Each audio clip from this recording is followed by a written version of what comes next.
The late, great, old dirty bastard had a lot more kids than anyone thought. In fact, even some of his own children weren't sure how many siblings they had. Meaning all his children. It's about what, nine of us?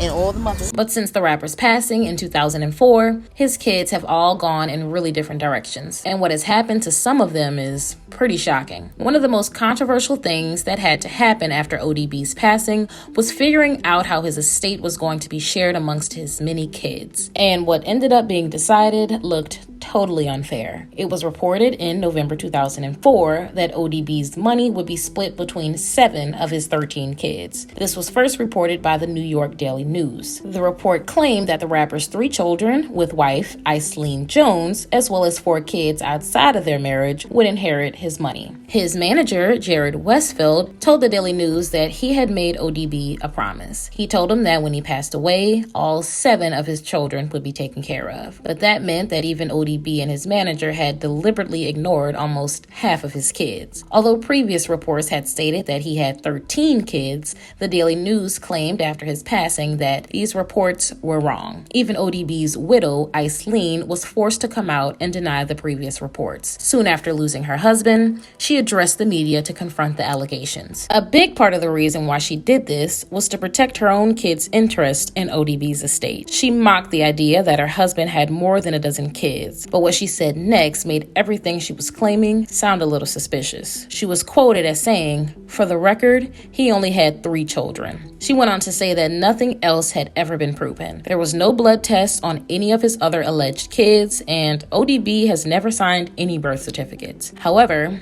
Iceline's statements quickly came under scrutiny, as it was known that her 3 kids were definitely not her husband's only kids, since even the rapper's manager admitted that there were at least 7 kids in total. And every biography ever written about ODB mentioned that he fathered 12 or 13 kids with several different women. It could be that Iceline was only denying the existence of other kids to put her kids in the best possible position to inherit their dad's money. Iceline went on to say that she expected that her comments could get her sued since ODB couldn't be sued himself anymore. She also mentioned that she had heard the reports about her husband many times over their 13-year relationship, and she had even dealt with at least one of the alleged mothers herself. However, she never changed her story that ODB only had children with her. Despite Iceline's claims, there was no way that the matter of ODB's inheritance was going to be smooth sailing. One major problem was that ODB never actually left a will behind. His manager, Jared, explained to the New York Post that ODB was young when he lost his life, and that you can't tell someone who's just 35 to get a will. Without one,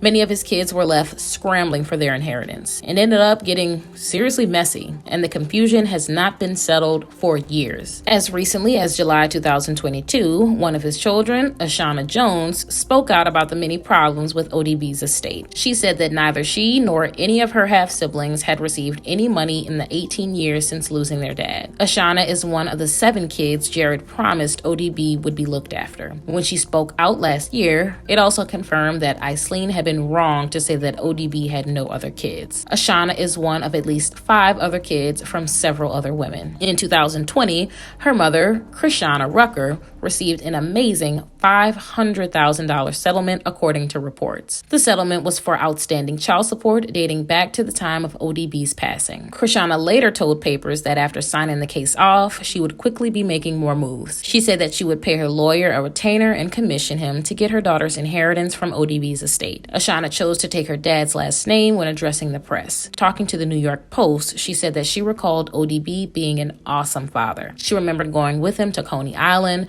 to her grandma's house, and even to Universal Studios. However, she was only 7 years old when her dad passed away, which must have been a devastating loss for her. Ashana said that she actually had good relationships with her half-siblings, which came as a little bit of a shock considering Iceline's frequent denials that Ashana even existed. However, when Ashana talked to the media last year, she made it clear that she was trying to get money for all of ODB's kids. She said that she had not seen anything as of yet, and neither had her half-siblings. She revealed that while she didn't know what was owed, she just wanted what was owed to her. It's definitely true that no one knew for sure just how much money ODB had left behind. This was another problem with the fact that he never made a will. However, due to the consistent chart-topping success of his album sales, we can probably assume that his estate is pretty sizable. Despite the messy situation, some decisions have been made about ODB's legacy. His widow, Aislinn, was made administrator of his estate. However, back in 2007, two of the other mothers of ODB's kids,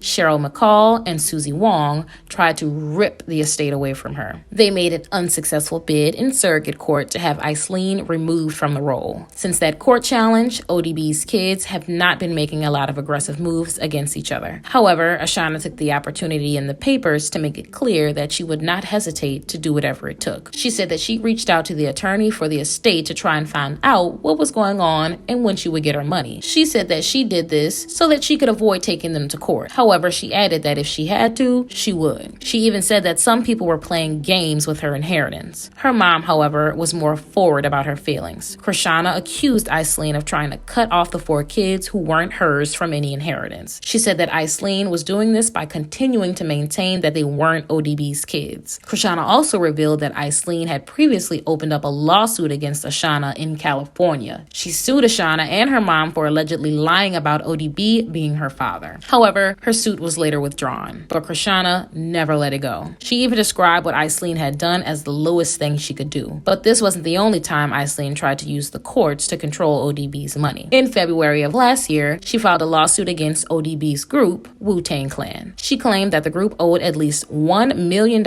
in royalties. ODB's old friend and collaborator, RZA, spoke out against Aislinn's claims. He said that the group had always been very supportive in providing economically through the estate to ODB's wife and children. Clearly, the crazy situation that ODB left behind had led to some pretty bitter fallouts between his family and friends. But despite that, all of his kids have only had great things to say about him. Although not all of his kids have been approached to talk publicly, those that have all called ODB an awesome dad. His 2 daughters with Aislinn, Taniqua, and Shakita claim that their dad was actually misunderstood. He just played with them all the time and was just like a big kid. Both daughters have gone on to co-direct ODB's estate. However, there will probably be plenty more battles before we know which of ODB's many kids will ever receive any money from the estate. But what do you guys think? Will more of ODB's kids come forward looking for their inheritance? Let me know in the comments below.